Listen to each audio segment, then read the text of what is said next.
माझ्या OPDमध्ये नेहमी एक कॉमन क्वेश्चन म्हणजे आता ब्लड प्रेशरचे कितीतरी म्हणजे मला वाटतं की गेल्या 20 वर्षामध्ये जवळजवळ 50,000च्या वर पेशंट ब्लड प्रेशरचे असतील. म्हणजे एवढी ब्लड प्रेशरचे प्रॉब्लेम्स आपल्याकडे आहेत तेवढे मी ट्रीट केलेत आणि त्या बऱ्याच लोकांचा हा एकच प्रश्न असतो की डॉक्टर माझी BPची गोळी कधी बंद होणार. हा सगळ्यात कॉमन प्रश्न मला विचारला जातो.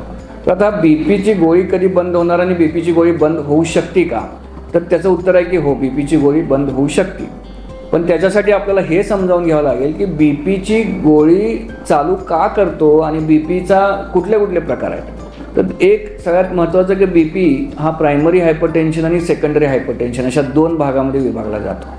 आता सेकंडरी हायपरटेन्शन म्हणजे काय की ज्यांना किडनीचे आजार आहेत, ज्यांना ॲड्रिनल ग्लँडचा आजार आहे, ज्यांना थायरॉईडचा आजार आहे किंवा ज्यांना कॅन्सरची ट्रीटमेंट दिली गेलेली आहे, ज्यांच्या किडनीवर रिनल डिसऑर्डर्स झालेले आहेत, तर या सगळ्या गोष्टींमुळं येणारा BP म्हणजे सेकंडरी हायपरटेन्शन, कुठल्या तरी वेगळ्या कारणामुळे येणारा BP हा सेकंडरी हायपरटेन्शन हा 20% असतो. तर हा जो सेकंडरी हायपरटेन्शनमधला प्रकार आहे त्या जोपर्यंत रोग बरा होत नाही तोपर्यंत हायपरटेन्शन बरा होत नाही. त्यामुळे तो रोग बरा करणं त्या BPच्या ट्रीटमेंटचा मेन पार्ट पाहिजे, न की BP कंट्रोल करणं. आता 80% लोकांना काय असतं तर प्रायमरी हायपरटेन्शन असतं, ज्याला आपण इसेन्शियल हायपरटेन्शन म्हणतो. तर इसेन्शियल किंवा प्रायमरी हायपरटेन्शन म्हणजे काय की याला कारण काय नाही, ते इडिओपॅथिक हायपरटेन्शन आहे. मग ते जेनेटिकली असेल किंवा तो स्ट्रेसमुळं झालेला असेल किंवा ते तुमच्या लाईफस्टाईलमुळं आलेला ब्लड प्रेशर असेल, तर या सगळ्या गोष्टीला आपण इसेन्शियल हायपरटेन्शन म्हणतो. आता या हायपरटेन्शनच्या स्टेज असतात का, तर एक प्री हायपरटेन्शन म्हणून स्टेज असते, एक स्टेज 1, एक स्टेज 2 आणि स्टेज 3 अशा हायपरटेन्शनच्या स्टेज असतात. म्हणजे ज्यावेळी आपल्याला ब्लड प्रेशर चालू होतो तो ब्लड प्रेशर जर 120 ते 140 आणि खालचा BP म्हणजे ज्याला डायस्टोलिक BP म्हणतो तो 80 आणि 90 या दरम्यान असेल तर याला आपण प्री हायपरटेन्शन किंवा स्टेज 1 हायपरटेन्शन म्हणतो.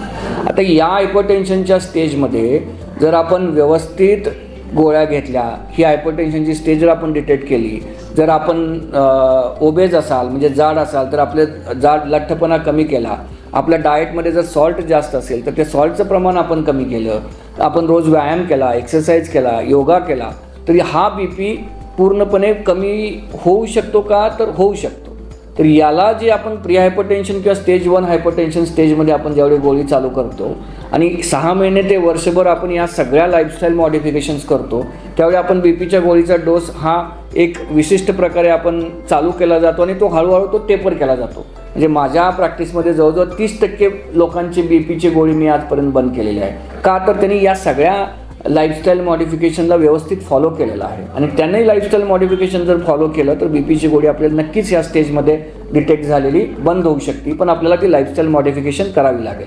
लाईफस्टाईल मॉडिफिकेशन कोणत्या का हे आपण आधीही बोललेलं आहे, त्याच्यावर मी आता फारसं डिटेलमध्ये जात नाही आहे. दुसरी गोष्ट, जे स्टेज 2 आणि स्टेज 3 हायपरटेन्शन या स्टेजमध्ये ट्रीटमेंट घ्यायला येतात, म्हणजे ज्यावेळी BP ऑलरेडी 160, 120 किंवा 180, 130 असा वाढलेला असतो, म्हणजे खालचा BP हा 160, 180च्या वर म्हणजे सिस्टोलिक BP वरचा आणि खालचा BP म्हणजे डायस्टोलिक BP हा 100च्या वर.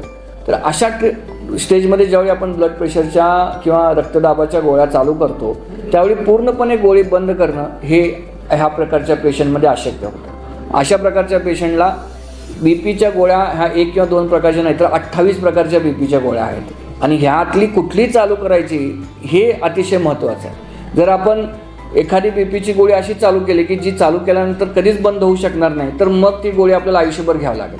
म्हणून चालू करतानाच आपण एक विशिष्ट स्टेजने BPच्या गोळ्या चालू केल्या तर मग आपला BP कंट्रोल हा नक्कीच व्यवस्थित होऊ शकतो आणि आपण BPच्या गोळ्या हळूहळू कमी करू शकतो. त्यामुळे कुठली BPची गोळी चालू करायची हे सुद्धा अतिशय महत्त्वाचं आहे आणि ते आपण आपल्या डॉक्टरांशी व्यवस्थितपणे चर्चा करून चालू करून घ्यायला पाहिजे. त्यासाठी आपल्याला कार्डिओलॉजिस्टला किंवा फिजिशियन्सना दाखवूनच BPची गोळी आपण चालू केली पाहिजे. त्यामुळे BPची गोळी बंद होऊ शकते, तर आपण त्यासाठी व्यवस्थित काळजी घेतली पाहिजे. लवकरात लवकर आपल्याला ब्लड प्रेशर डिटेक्ट झाला तर तो ब्लड प्रेशर डिटेक्ट झाल्यानंतर त्या प्रकारचे ट्रीटमेंट चालू केली पाहिजे आणि आपली लाईफस्टाईल मॉडिफिकेशन जर आपण व्यवस्थित प्रमाणे केली तर आपली BPची गोळी नक्कीच बंद होऊ शकते.